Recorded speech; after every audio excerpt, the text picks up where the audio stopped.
जय जिनेन्द्र। आज हम रोड तीज व्रत की कथा सुनेंगे। एक समय उज्जैनी नगरी में सागर दत्त दमयंती नाम के सेठ सेठानी रहते थे। एक दिन मंदिर जी में एक व्रती मुनिराज ने यति और श्रावक के धर्मों का वर्णन किया। श्रावकों ने अपनी शक्ति के अनुसार व्रत लिए। दमयंती सेठानी भी महाराज से कहती है कि मुझे भी ऐसा सरल व्रत दीजिए जो कि साल में एक ही वक्त आए और उसमें मैं कुछ खा सकूं। महाराज श्री ने सेठानी को संबोधित किया, हे सेठानी, व्रत नियम थोड़े से भी इस जीव को संसार से पार लगा देते हैं। आप श्री 24वीं व्रत को अंगीकार कीजिए जो साल में एक ही बार भाद्रपद शुक्ल तृतीया तीज को करना होता है। इसमें सामायिक स्नान ध्यान करके 24 भगवान की पूजन विधान करना चाहिए। व्रत के दिन कुकथाओं का त्याग करके शील सहित धर्म ध्यान में लीन रहना चाहिए। एक वक्त छहो रस का त्याग करके एकासन एक ही अन्न से और पानी से अंतराय रहित नियम पूर्वक भोजन करना चाहिए। 4 प्रकार का दान देना चाहिए। श्रावक के 6 आवश्यक देव पूजा, गुरु उपासना, स्वाध्याय, संयम, तप और दान का पालन करना चाहिए।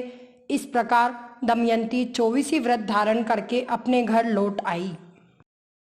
घर आकर सेठानी ने अपने कुटुंब परिवार से व्रत लेने के विषय में कहा। कुटुंब परिवार की निंदा से सेठानी ने लिए हुए व्रतों का त्याग कर दिया। व्रत भंग के पापोदय से सर्व लक्ष्मी नष्ट हो गई। मोतियों का पानी हो गया। रत्नों व सोने चांदी के ढेर थे, वे कंकड़ पत्थरों के ढेर हो गए। देशांतरों के जहाज जहाँ के तहाँ रह गए। धन के अभाव में दास दासियां भाग गए और दिन बड़े ही कष्ट से व्यतीत होने लगे। तब सेठ सेठानी, 7 पुत्र और उनकी स्त्रियां, इस प्रकार 16 प्राणियों ने देशांतर जाने का विचार किया। उज्जैन नगरी को छोड़कर बाहर निकल गए और दर दर की ठोकरें खाने लगे। वहां से चलकर उन्होंने चंपापुरी में समुद्रदत्त सेठ के पास पहुंचकर अपने दुख की सब हकीकत बात कही। सेठ ने हर एक प्राणी को 2 सेर खाई के गले हुए जौ और 2 पैसे भरा हुआ कड़वा तेल की मजदूरी में रख लिया। स्त्रियां घर का काम करती थी और पुरुष दुकान का काम करते थे। सागर दत्त सेठ ने समुद्रदत्त की स्त्री को धर्म बहन बना लिया था। कुछ दिन बाद भाद्रपद शुक्ल दूज को समुद्रदत्त की स्त्री ने सबको कहा कि कल हर एक काम सफाई से करना, क्योंकि कल व्रत का दिन है। सागर दत्त के छोटे बेटे की स्त्री ने पूछा कि कल कौन सा व्रत है और इससे क्या होता है, इसे क्यों और कैसे किया जाता है। समुद्रदत्त सेठ की स्त्री ने व्रत की उपरोक्त विधि बताते हुए कहा कि इससे लक्ष्मी बढ़ती है। सागर दत्त की पुत्रवधू ने व्रत पर दृढ़ श्रद्धा करते हुए अपने भाग्य की जौ की रोटी बनाकर सबके साथ गुप्त रीति से ले गई और चढ़ाते हुए प्रार्थना करी, हे प्रभु, हम तो रत्नों का नैवेद्य चढ़ाने लायक थे, परंतु आज हमारी ऐसी विषम स्थिति है कि मैं उपवास करके अपने भाग्य का नैवेद्य बनाकर आपको अर्पण कर रही हूँ। व्रत में दृढ़ श्रद्धा की वजह से इतना पुण्य उपार्जन हुआ कि चढ़ाया हुआ नैवेद्य तुरंत ही सुवर्ण रत्नों का बन गया और पंचों को ये खबर मिलने पर पंच लोग आश्चर्य करने लगे। उस तरफ समुद्रदत्त सेठ की स्त्री ने एक बड़ा रोट बनवाकर दमयंती को देते हुए कहा, भौजाई, यह रोट आज तुम्हारे बच्चों को दे देना।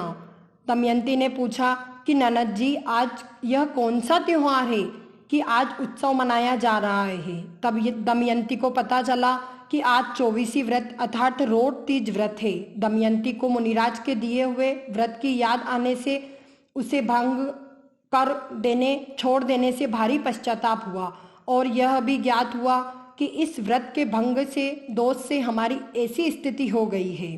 पश्चाताप करते हुए उसने व्रत करने का निश्चय किया।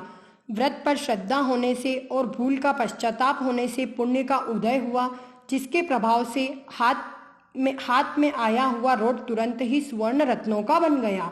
सुवर्ण रत्नों का रोट देखकर लोभ उत्पन्न होने से समुद्रदत्त सेठ की स्त्री ने कहा, भौजाई जी, आटा और सुवर्ण रत्नों का रोट दोनों पास पास रखे हुए थे, सो गलती से यह सुवर्ण रत्नों का रोट आपको आ गया और गेहूं का रोट वहीं रह गया।